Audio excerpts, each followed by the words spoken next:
Hey everybody, my name's Adrienne and welcome to my first YouTube video.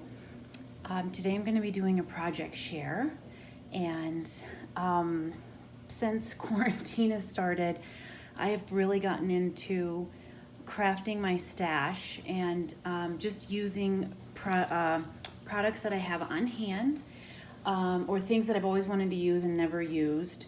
And so this entire project has been made with just things that I have on hand, and if I have them in my stash, you probably have them in yours too.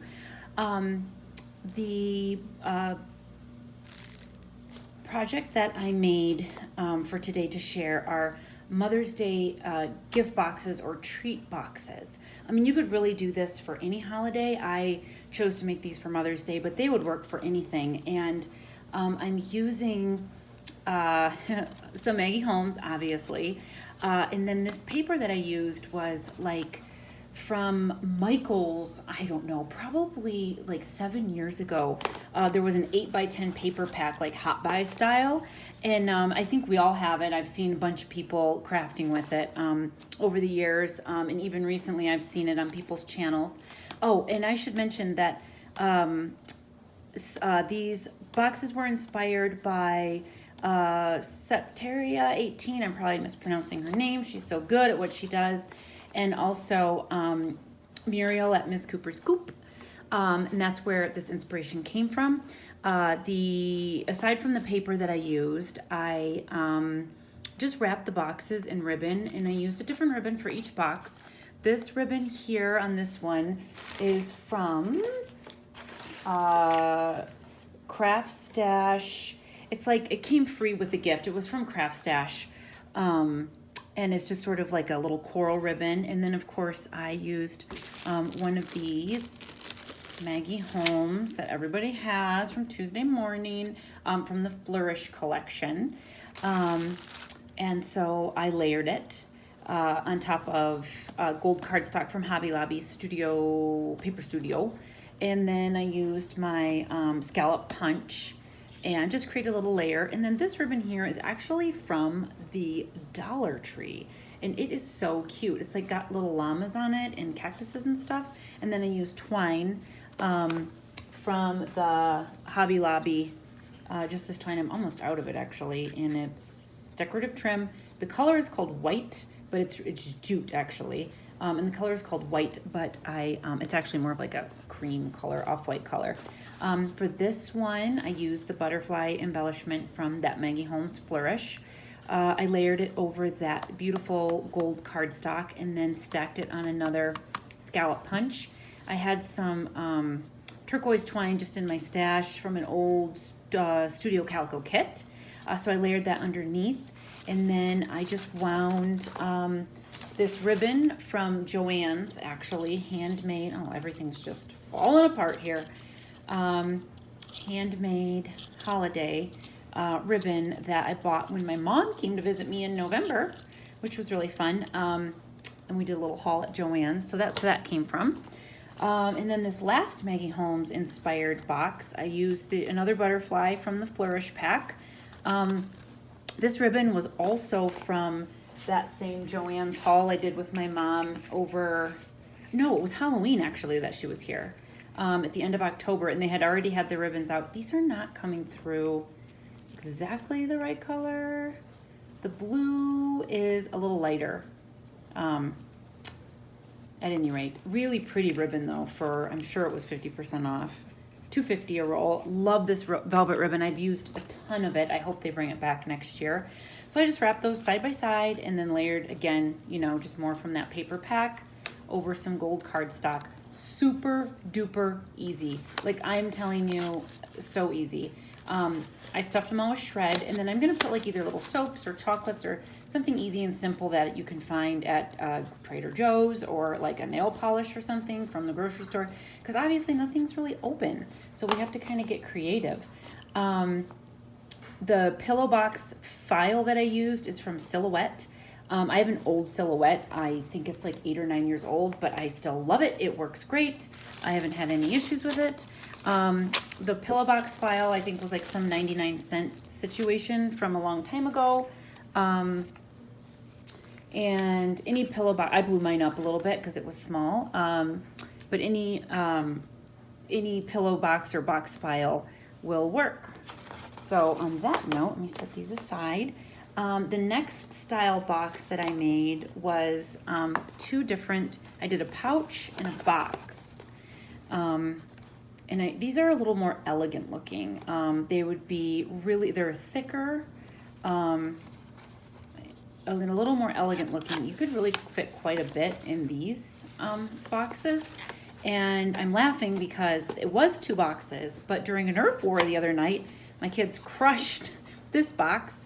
But then I was actually kind of happy that that happened, as it always works out, because I took out the part that they ripped, and which was just those 2 inner pieces. And then this part here detached, and now I have a pouch. And I mean, seriously, how cool is that? And this would be so fun to fill up with like little caramels or something even easy, like who doesn't like a Werther's Original, which is really fun. And the inspiration for these boxes came from Setteria and Muriel from Ms. Cooper's Coop, because they were talking about crafting all of those Project Life cards. I mean, I don't even know how many I have that I never used. I don't think I ever did one Project Life project, and I have like 7 bajillion cards. So I loved that they were doing that. And in addition to those Project Life cards that are 1,000 years old, the other items I used for this are all fun old crafty goodies from back in the day as well. Remember these bad boys from Michael's? These paper flowers? I mean, I'm serious. These must be 5 years old. I had like 10 packs of them. Still so cute. They match the paper pad that I used perfectly. And the paper pad I used on this is like my favorite of all time. Or one of them. I say that about everything though. I got it at Tuesday Morning. It's one Canoe 2, one of my favorite paper pads, or paper makers. I have been looking and looking, and I cannot find any embellishment pack to go with this, but I did find that they have a 6x6 paper pad now, which I may be tempted to invest in because this is so great. But I mean, you pay this price at Tuesday Morning, it's really hard to go and pay $18, $20 or even $25 for the paper packs. So I felt super, super happy to find this. And this pad is so beautiful. Look at that houndstooth. Pearly. Oh, gorgeous. So anyway, that's the paper pad I'm using for these boxes. I'm also using old Michael's flowers. This was the last one, and of course I threw the pack away. But you've all seen these, had these. You've probably either used yours or thrown them away by now. But layered over that same idea, once I find something that works for me, I tend to just crank them out. So I just layered my cardstock with my paper pad, with my little scallop punches, and then used the coordinating top part, you know, that we all love. That top part that helps, you know, you figure out what goes with what. Just made, you know, flags out of those. Same with this box here. Put that Michael's flower there. Made 1, 2 paper tags for that one. Layered some ribbons back there. And then used this little word together, which I got from Hello Forever. I'm sure it came in a Studio Calico kit, probably in 2014 or 15. But it matches the pad perfectly. And I inked, I love these little Brilliance stamp pads. They're so cute, but they're also super functional. So I'm sure you all do this already, but just you know, actually here, let me show you this way. Just, you know, take it and ink the side of it, just so that it kind of stands out a little bit, pops it off. And of course I use dimensional tape as well from the dollar store, which I love their dimensional tape. It is awesome. And you get like 3 rolls of it for $1 in different sizes. But yeah, it turned out pretty cute. I think there's this one, I gotta be honest, I think it's pretty. I love the color palette, but I couldn't find a place for this embellishment to sit that I really liked it.